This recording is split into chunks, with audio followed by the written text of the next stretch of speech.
again, everyone. Welcome into the Eric St. Show podcast, a daily show where I discuss news, nonsense, and my personal adventures each and every day of the work week. Off and running again. Show number 889. What? Yes. Tomorrow, the big 890, and then in a couple weeks, 900 stinking free podcasts. Okay, so those first shows, I get it. You know, I mean, they were like 15 minutes long. Oh, my God. Awful. If you ever, pick up my podcast, don't go back to show one. Just start listening and pretend that the several hundred prior to that didn't happen. Hey, I'm catching up. No, don't catch up. Just jump right in. And none of this, I'm just catching up bullshit. Then again, you do what you want. Some of those old episodes, I was doing a lot of crying. Ugh. That happens. But no crying today. The show happens each and every day right here in the Baldwin Ace Hardware Fear Bunker Studio. Baldwin Ace Hardware, a beacon of DIY awesomeness in the Northland. Hope you all are doing fantastic. I am not. Not at all. And that is because I'm being forced to do something that I don't want to do. And that is watch the new Stallone film, The Samaritan.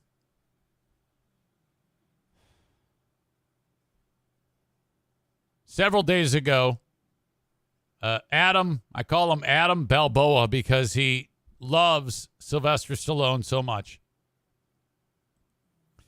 sent me a cameo. And he said, hey, he hires me to, and I'm thinking, okay, he's going to want me to roast a buddy or something like that, or say hi to his kids.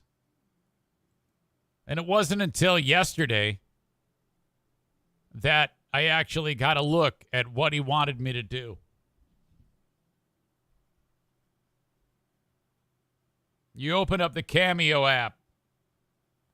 I would like an honest, non-spoiler review of the Sylvester Stallone film, The Samaritan, on Amazon Prime.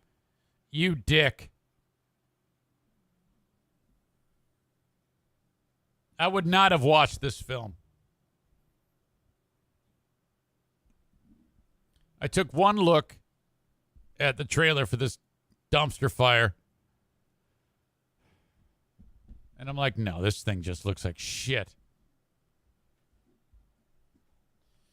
It's an hour and 39 minutes. I am 40 minutes into it, and I had to stop.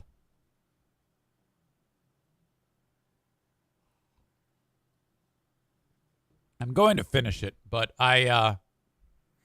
and the thing is, the reviews for this thing for audience scores, I mean, really not as terrible as, I give it 0 stars already. This thing sucks. Stallone is a superhero. He's a good guy called Samaritan. His twin brother is Nemesis. Everybody thinks that both Samaritan and Nemesis died in a horrible fire. And now the city's just gone to shit since these two died. Nemesis was kind of like the bad guy. Samaritan, his twin brother, was the good guy. You know, there you go. That old story. Okay, but Samaritan's not dead. It's Sylvester Stallone, who I can't get past the plastic surgery. It's so, that's his superpower.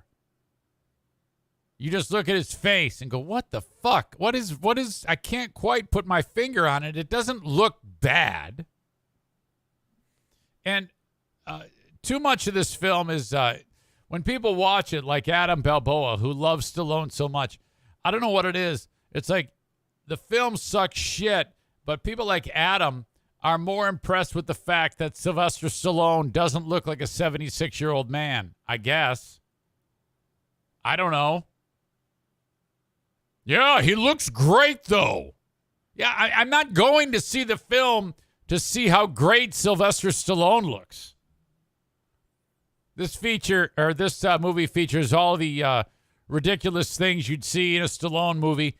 Annoying kid, stupid mom, Stallone, who for the first 40 minutes, I think he's said 5 words.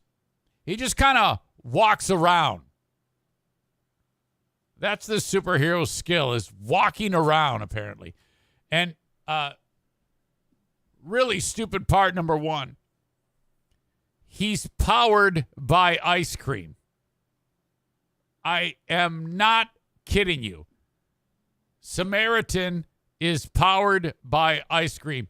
You go into Samaritan's house, he doesn't have a fridge. He's got just a big giant freezer, and it's full of ice cream.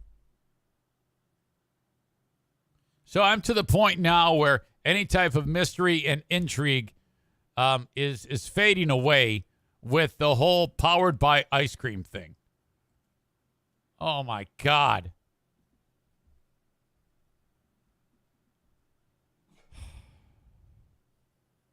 I gotta eat ice cream or else my body overheats and then my heart explodes, yo. What an asshole. So I'm sitting there,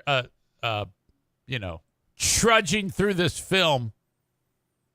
I wake up this morning, and longtime listener Benjamin Weller sent me an email.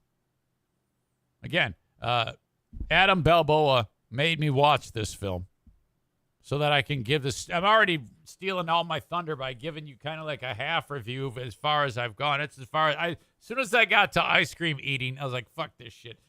And by the way, the bad guy is one of the weakest bad guys I've ever seen. It's so bad. Everything about this thing is stupid.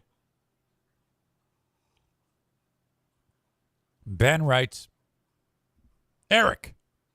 Now, he's unrelated to all this. He just unsolicited sent me this email.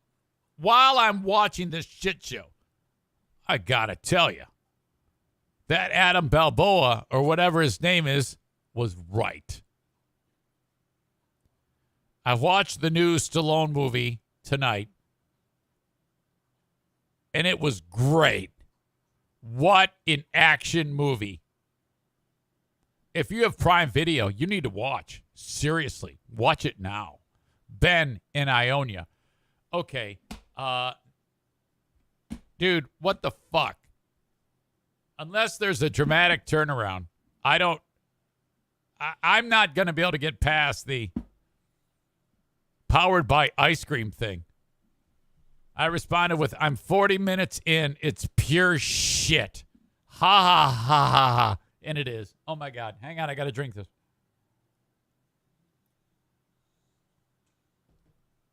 I actually got pissed off. I got so damn pissed at Fueled by Ice Cream. I shut it off and just, stared at the wall until I fell asleep.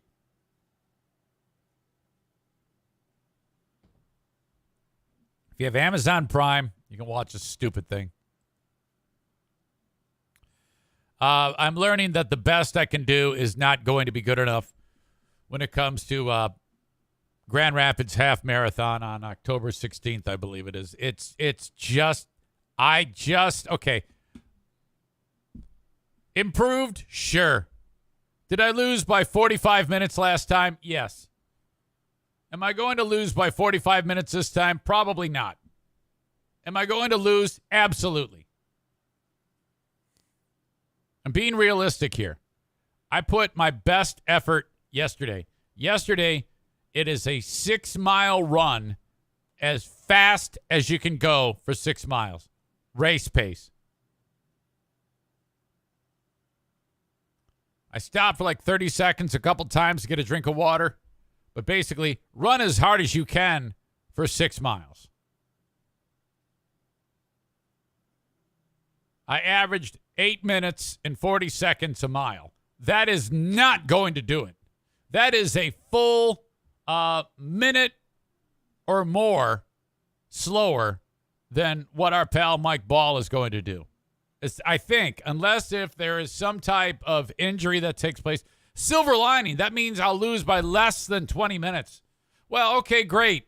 But if anyone thinks I'm going to win this race, you've got more faith than I do. The only thing that I think that it gives me a 1% chance of being victorious in this race is that if Mike sustains some type of dramatic injury, breaks his leg, gets shot, he's burned in a fire, he's lost in a flood, and that only barely increases my chances of victory.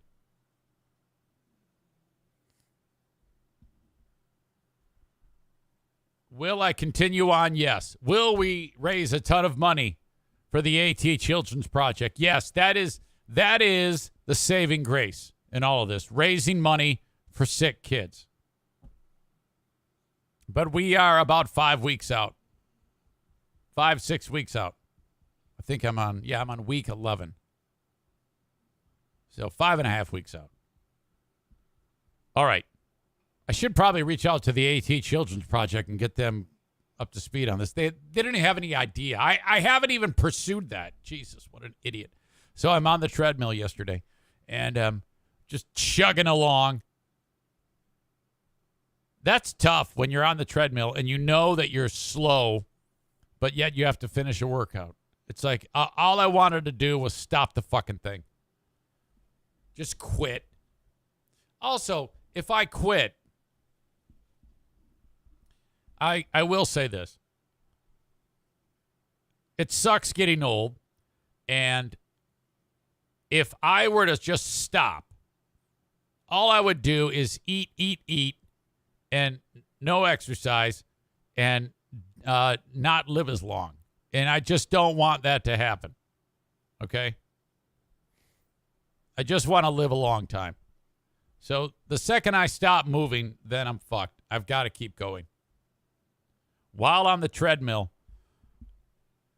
a dude comes walking in front of me, and he waves like I know him. And I did the old, hey, man, what's up? Yes. Oh, hey, good to see you. Oh, man. Yes. Oh, it's been so long. I don't know who the fuck he is. No idea. So I'm like, how the fuck do I know? I think I know that guy, but I can't place it. So I want everyone to do this for me. If I ever meet you, and then a lot of time passes, like more than one day, if you happen to run into me again, will you please tell us, hey, I am so-and-so. Remember, would you give me one of those, please? Because, fuck. Shit, Kevin Kuipers witnessed this himself when we were at Berlin Raceway. Him and I are walking around. There's a dude that works there. And I've asked him his name at least 5 times. And I said, what is your name again? Is it Mo? Mo. I came up with Mo. and then I go, Mo. No, it's not Mo. Begins with a C. What? And the guy goes, no, it's DJ. And I go, oh, fuck. And Kevin's just like, Jesus, I watched that all, watching that all unfold, your brain operate, come up with Mo of all things, for fuck's sake. Jesus. Oh, shit. Tyler says, having experienced this firsthand recently, I can confirm it is the most awkward feeling ever. LOL. Yeah, you sent me something. Was it a text or an email about you having this exact thing happen to you?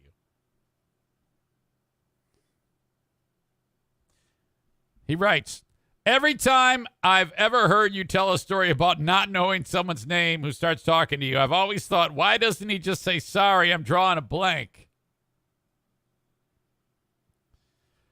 Remind me what your name is. Well, I just experienced this at the gym. This guy just came up to me. So basically, this happened to Tyler, and then he realized, oh, now I know what Eric's talking about. And then he sent me this text. This guy just came up to me. Tyler, how's it going, man? Coincidence running into you here.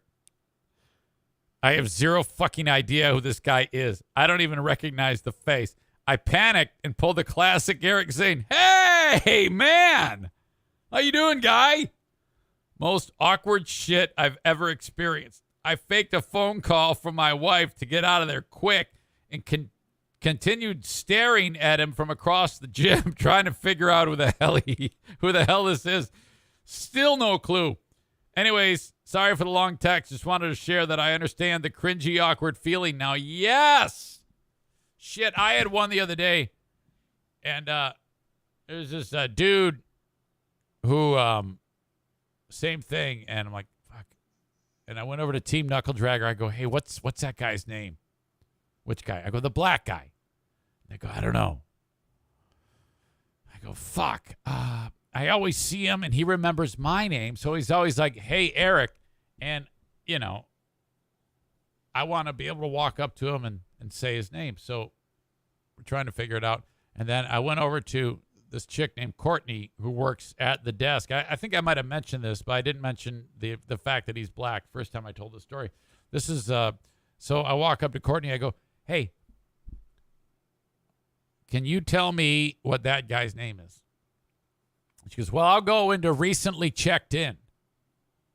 So she hits the button on the computer, and then all these faces, because when you check in, your face shows up on your little ID. And it's like 50 faces in the last hour. And I go, that one. And she goes, how do you know it's him? I said, because he's the only black guy. Oh, yeah. So she tells me his name, and I think I've already forgotten it. Jamal, something like that. I think it's Jamal. Jamar? Fuck. Jawan. It's something with a J. So that is a regular thing. So this guy's in front of me, and he's like, hey, how you doing? I'm like, oh, man. Oh, it's so good to see you, guy. Yes. Oh, fuck yeah. All right. See ya.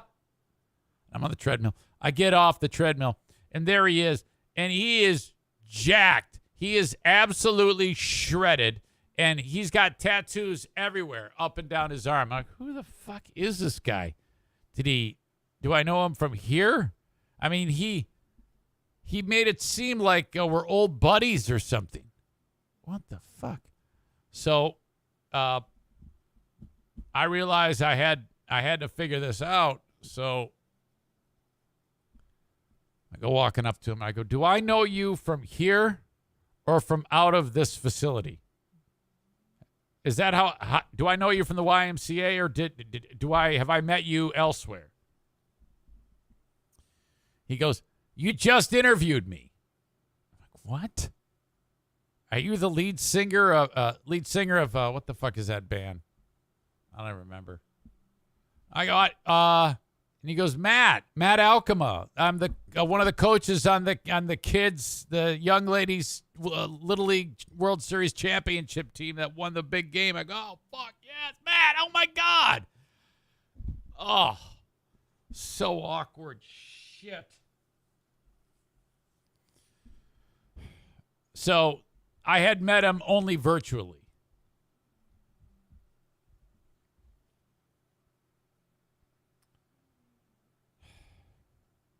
Amanda says, going forward, everyone just tell us your name when you say hi.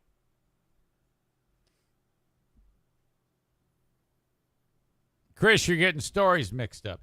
Jamal is the black guy, or Jamar, or what? Jawan. Matt is the different guy. Matt is the white guy I met yesterday. Don't you listen when I explain these things? It was two entirely different stories. If I forget names, that may be one thing, but you're forgetting the whole story. I told you two separate things at the same time Can your brain not wrap your mind around a tangent? Jesus. He says, no, I missed the transition. Sorry. Well, you don't have to apologize. But, I mean, you gotta keep up if you want to enjoy the show. He's calling for a ban of himself. No, I wouldn't ban you for that. It's not I can't ban you because you're struggling to follow with what I'm saying.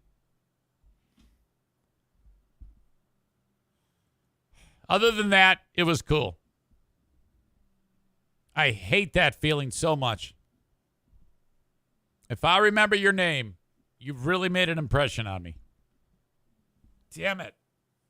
Holy crap. Okay, welcome to each and every one of you. I'm so glad you are here. If you ever want to reach out to me, send me an email. Eric@ericzaneshow.com. I would love to hear what you have to say, or maybe whatever it is you want to share with me. Reach out the easiest way, email on the Shoreliner Striping inbox, Eric@ericzaneshow.com. How about the Lions? They fired Tim Boyle. Is that the guy's name? Tim Boyle? You're like, who the fuck is that? The Lions, okay, they had a fight going for the backup quarterback. I know barely any of you even give a shit about this because you might live in different parts of the country, but it's important to me. I've been watching this Hard Knocks show, and the fact that I am interested in who is the backup quarterback shows you how great the show is. It has me interested in who's going to get the job for holding the clipboard for Jared Goff. You know, and frankly, I don't know how great Jared Goff is. He put together one or two good games at the end of the year last year, and all of a sudden everybody's like, oh, man, we got to protect him. It's like, oh, my God. I don't know. I pray to God he doesn't get hurt or is just so horrible we have to put in one of the backups. And we only have one backup now. It's this David Blau. Is that his name? And he stinks, but he doesn't stink as bad as Boyle. Fuck. I don't know, man. Boyle got cut. So now the Lions have to bring in a third-string quarterback. You know what? Don't do it. Don't do it. Just stay with two. Because if you've got Boyle on your team to begin with, and you can't find a quarterback that's better than him in the first place, after you cut him, you're not going to be able to find anybody. Just stick with two, and if both of those guys get hurt, I don't know, have Dan Campbell play the quarterback position. Or it doesn't matter at that point. Just take a knee. If you're in a game and Goff gets hurt and then Blau gets hurt, put anyone back there, take the ball from center, and take a knee every play. You're not going to win, and people are going to get killed. Every morning this show happens on Twitch, twitch.tv/Eric Zane Live. That's where you go to get it uninterrupted. If you like to sit here and get the show live, starting at 8 a.m., Monday through Friday, that's where you go. You got to fill out your little username thing and hit follow at twitch.tv/Eric Zane Live. I'm trying to get as many of you over to Twitch as possible. That's why I start the show on Facebook, Twitter, and YouTube. And then I shut it off, because if you want the rest of it, you got to get it at Twitch, on Twitch. And as always, the audio of this becomes the audio podcast, which you can download anywhere where you download podcasts. So to the folks on Facebook, Twitter, and YouTube, I now say goodbye to you.